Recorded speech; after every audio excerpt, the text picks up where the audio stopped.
Cricket ಜಗತ್ತಿನ interesting ಸುದ್ದಿಗಳನ್ನು quick ಆಗಿ ಹೇಳ್ತೇನೆ ಕ್ರಿಕೆಟ್ ರೌಂಡ್ ಅಪ್ ನಲ್ಲಿ. ನಾನು ಶಾಂತ. ನೀವು ಸುದ್ದಿಯಾನದ ಸಬ್ಸ್ಕ್ರೈಬರ್ ಆಗೋದಕ್ಕೆ ಮರಿಬೇಡಿ. ವಿರಾಟ್ ಕೊಹ್ಲಿ ಮತ್ತು ರೋಹಿತ್ ಶರ್ಮಾ ಟೆಸ್ಟ್ ಕ್ರಿಕೆಟ್ಗೆ ವಿದಾಯ ಹೇಳಿದ ಬಳಿಕ ಭಾರತದ ಟೆಸ್ಟ್ ತಂಡದ ಪ್ರದರ್ಶನ ತೀರಾ ಕಳಪೆಯಾಗಿದೆ.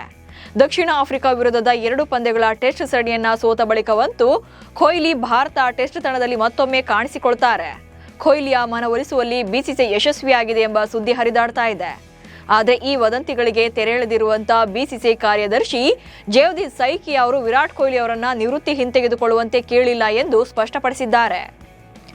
ದಕ್ಷಿಣ ಆಫ್ರಿಕಾ ವಿರುದ್ಧದ ಏಕದಿನ ಪಂದ್ಯದಲ್ಲಿ ರೋಹಿತ್ ಶರ್ಮಾ ಅರ್ಧ ಶತಕ ಸಿಡಿಸುವ ಮೂಲಕ ಕೆಲ ದಾಖಲೆಗಳನ್ನು ಬರೆದಿದ್ದಾರೆ. ಇದು ಅವರ 60ನೇ ಏಕದಿನ ಅರ್ಧ ಶತಕವಾಗಿದೆ. ದಕ್ಷಿಣ ಆಫ್ರಿಕಾ ವಿರುದ್ಧ 2000 ಅಂತಾರಾಷ್ಟ್ರೀಯ ರನ್ ಪೂರೈಸಿದ ರೋಹಿತ್ 6 ತಂಡಗಳ ವಿರುದ್ಧ 2000+ ರನ್ಗಳನ್ನು ಕಲೆ ಹಾಕಿದ 4ನೇ ಭಾರತೀಯ ಬ್ಯಾಟರ್ ಎಂಬ ದಾಖಲೆ ಬರೆದರು. ಜೊತೆಗೆ ಸಿಕ್ಸರ್ಗಳ ಸರ್ದಾರ ಎಂಬ ದಾಖಲೆ ಕೂಡ ರೋಹಿತ್ ಪಾಲಾಗಿದೆ. ಏಕದಿನ ಮಾದರಿಯಲ್ಲಿ ಅತ್ಯಧಿಕ ಸಿಕ್ಸರ್ಗಳನ್ನು ಬಾರಿಸಿರುವಂತಹ ಬ್ಯಾಟರ್ಗಳ ಪಟ್ಟಿಯಲ್ಲಿ ಅಗ್ರಸ್ಥಾನಕ್ಕೇರಿದ್ದಾರೆ.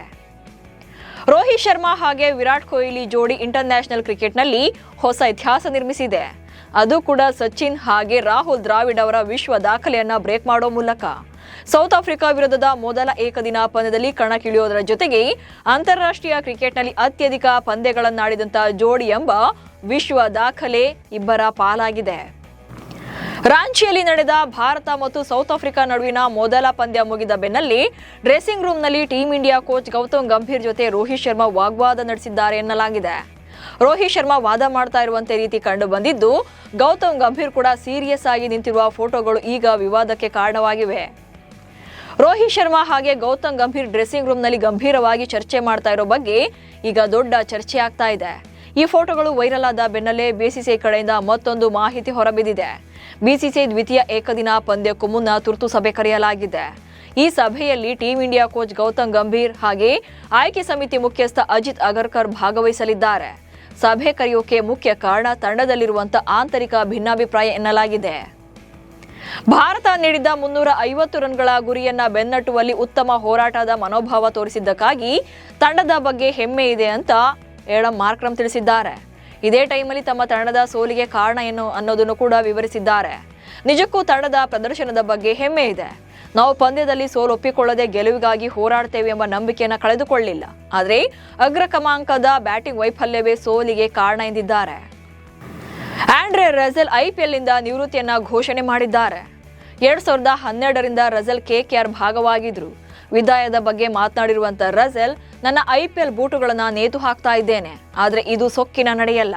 ಬದಲಾಗಿ ಕಳೆದ 12 ಸೀಸನ್ಗಳಲ್ಲಿನ ನೆನಪುಗಳು ಹಾಗೆ ಕೆಕೆಆರ್ ಕುಟುಂಬದೊಂದಿಗಿನ ಅಪಾರ ಪ್ರೀತಿಗೆ ಇದು ಕಾರಣ ಎಂದಿದ್ದಾರೆ.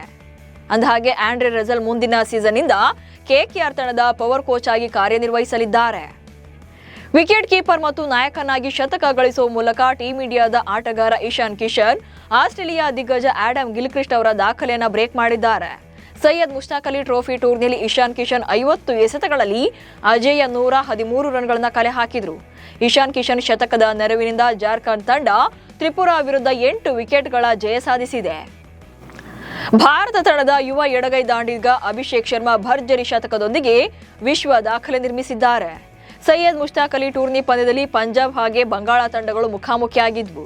ಪಂಜಾಬ್ ಪರ ಆರಂಭಿಕರಾಗಿ ಕಣಕ್ಕಿಳಿದ ಅಭಿಷೇಕ್ ಶರ್ಮಾ ಕೇವಲ 12 ಎಸೆತಗಳಲ್ಲಿ ಅರ್ಧ ಶತಕ ಕಂಪ್ಲೀಟ್ ಮಾಡಿದ್ರು. ಹಾಗೆ 32 ಎಸೆತಗಳಲ್ಲಿ ಸೆಂಚುರಿ ಸಿಡಿಸಿದ್ರು. ರಾಯಲ್ ಚಾಲೆಂಜರ್ಸ್ ಬೆಂಗಳೂರು ತಂಡದ ಆಟಗಾರರಾದಂತಹ ಟಿಮ್ ಡೇವಿಡ್, ರೊಮ್ಯಾರಿಯೋ ಶೆಫರ್ಡ್ ಹಾಗೆ ಫಿಲ್ ಸಾಲ್ಟ್ ಮತ್ತೊಂದು ಟ್ರೋಫಿಯನ್ನ ಎತ್ತಿ ಹಿಡಿದಿದ್ದಾರೆ. ಅಬುಧಾಬಿಯಲ್ಲಿ ನಡೆದ T10 ಲೀಗ್ನಲ್ಲಿ ಮೂವರು ಕೂಡ ಯುಎಇ ಬುಲ್ಸ್ ಪರ ಕಣಕ್ಕಿಳಿದಿದ್ರು. ಈ ತಂಡದ ಕೋಚ್ ಆಗಿ ಕಾರ್ಯನಿರ್ವಹಿಸಿದ್ದು ಕೂಡ ಆರ್ಸಿಬಿ ತಂಡದ ಮುಖ್ಯ ಕೋಚ್ ಆಂಡಿ ಫ್ಲವರ್. ಇದೀಗ ಆರ್ಸಿಬಿ ಆಟಗಾರನ ಒಳಗೊಂಡಿದ್ದ ಯುಎಇ ಬುಲ್ಸ್ ತಂಡ ಅಬುಧಾಬಿ T10 ಲೀಗ್ನಲ್ಲಿ ಚಾಂಪಿಯನ್ ಪಟ್ಟ ಅಲಂಕರಿಸಿದೆ. ಇವಿಷ್ಟು ಇವತ್ತಿನ ಕ್ರಿಕೆಟ್ ರೌಂಡ್ ಸುದ್ದಿಗಳು. ನಮಸ್ಕಾರ.